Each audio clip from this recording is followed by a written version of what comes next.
Está na hora da nossa consulta com o Dr. Drauzio Varella. Você está com a sua glicemia em ordem, Patrícia? Tô sim, Tadeu Schmidt, graças a Deus, né? Olha, para quem não sabe, glicemia é o nível de açúcar no sangue. Quando ela foge totalmente de controle, a gente fica diabético. E depois que o diabetes se instala, as consequências geralmente são sérias, como o Dr. Drauzio Varella vai mostrar pra gente agora.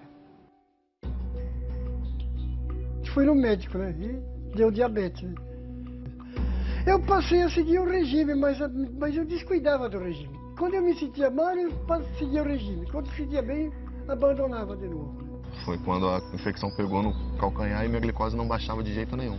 600 e pouco, 700. Estava me dando fraqueza, o processo de muito vômito, qualquer coisa que eu comia eu estava começando a vomitar.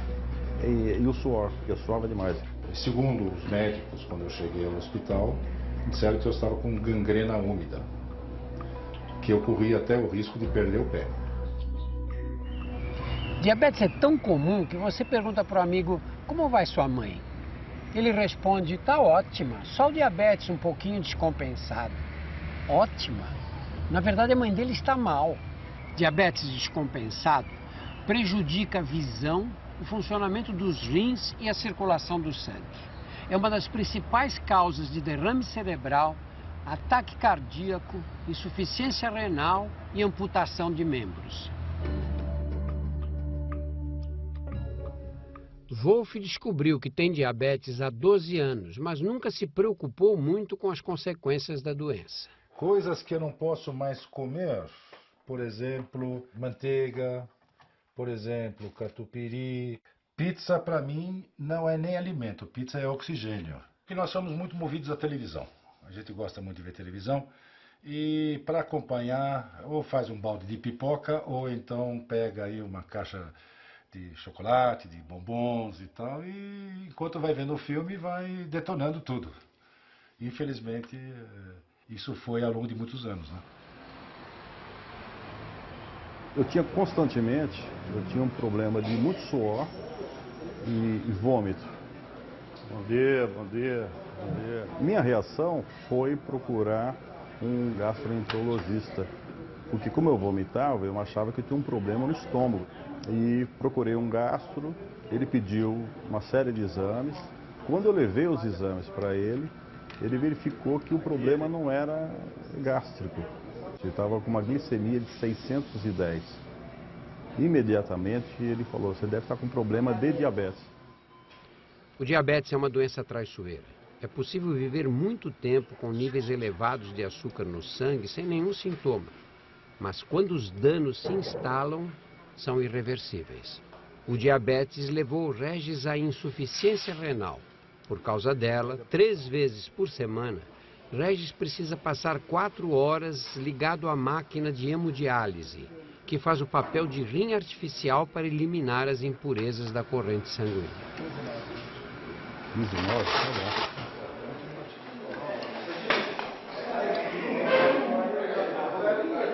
Quando você descobriu que estava com diabetes? Em 2003 eu sofri um acidente de moto. Tive uma quedinha leve, fui para o hospital, tomei 3 pontinhos no calcanhar. Fizeram raio-x da minha mão e do meu pé e me mandaram embora para casa. 5 dias depois eu tive uma parada respiratória dentro de casa. Em casa? É. Aí dei entrada novamente no hospital.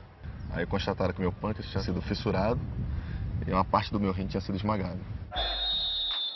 O acidente provocou um traumatismo grave no pâncreas, o órgão que produz a insulina.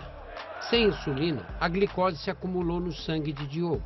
Ele ficou com diabetes. Poucos dias de excesso de açúcar no sangue foram suficientes para que o ferimento no pé infectasse.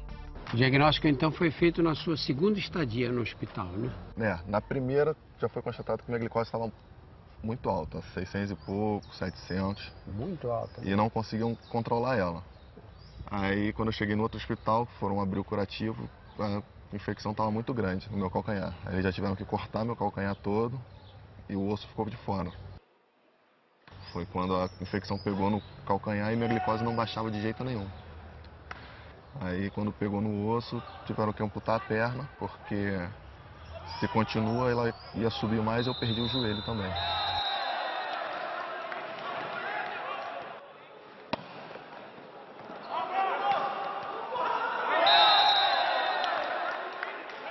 A perda de sensibilidade nos pés é um problema sério no diabetes. A pessoa se machuca e nem percebe, porque o excesso de açúcar no sangue ataca os nervos, prejudica a inervação. Se o machucado não dói, você não cuida dele. Demora para cicatrizar, infecciona. Nos casos mais graves, o pé e às vezes até a perna precisam ser amputados. Boa tarde. Como em outros casos de diabetes, a sensibilidade dos pés de Wolf diminuiu. Ele machucou o pé e não percebeu. A ferida não cicatrizou. Não tenho sensibilidade, eu não sinto dor. Então, se eu me machuco no pé, eu acabo achando que eu não tenho nada, porque eu não sinto dor. Eu acabei machucando o dedão esquerdo. Eu não dei muita importância, 3 dias depois a coisa realmente tinha se complicado, porque inflamou. Segundo os médicos, quando eu cheguei ao hospital, disseram que eu estava com gangrena úmida, que eu corria até o risco de perder o pé. Eu sabia de ouvir falar, de ler alguma coisa, mas eu não sabia da seriedade da coisa.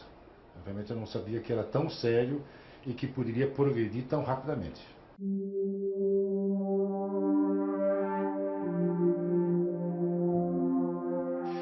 Foi depois de 76. Eu morava lá em Golpoúva, lá no anel viário, e na Via Dutra, perto da Philips, ali tinha um restaurante chamado Gauchinho. Um dia, uma tarde, não tinha o que fazer, eu resolvi ir até lá. E no caminho eu me senti mal. Voltei para casa e no dia seguinte fui no médico, né? E deu diabetes. Né? Eu passei a seguir o regime, mas eu descuidava do regime. Quando eu me sentia mal, eu seguia o regime. Quando eu me sentia bem, abandonava de novo. Eu fui tomar café, levantei, acordei e eu não vi o copo. Aí eu percebi que eu não estava enxergando nada, quase nada, né? Aí eu começou a diminuir gradativamente a vista. Anos de diabetes mal controlado danificaram os vasos sanguíneos dos olhos de Castelo. Ele teve o que chamamos de retinopatia diabética e perdeu a visão. O diabetes atracou primeiramente a minha visão e realmente me causou um prejuízo danado. Por muito tempo eu fiquei praticamente sem fazer nada, né? Me aposentei, parei de trabalhar, eu não tinha condição de sair de casa sozinho, né? Eu passei um período muito complicado, principalmente o primeiro ano para mim foi um dos mais difíceis, né? Para me recuperar, porque eu sempre me senti uma pessoa saudável, que nunca tive problema, de repente eu tenho que fazer um tratamento desse. E foi uma coisa muito radical, para mim foi muito forte. Mas aos poucos eu fui começando a me recuperar. Eu fui começando a me restabelecer, a me manter mais firme, mais forte.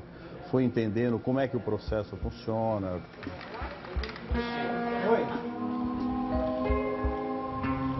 Quando a pessoa, por um acaso, tiver diabetes, ela apresenta uma diminuição da sensibilidade nas extremidades, tanto nas mãos quanto nos pés. Isso ocasiona o quê? A dificuldade de reconhecimento dos pontinhos braille, que são bem pequenos. Vaga. Não é vaga? Então, aí o processo é mais lento, mas não é impossível. A primeira linha, você já vai para a linha de baixo. Vamos lá, vai. Falei a primeira letra. Eu era para estar deprimido, eu era para estar, né, todo... E não estou. Eu trabalho bastante, eu ando bastante. Eu já publiquei o 3º livro, vou publicar o 4º.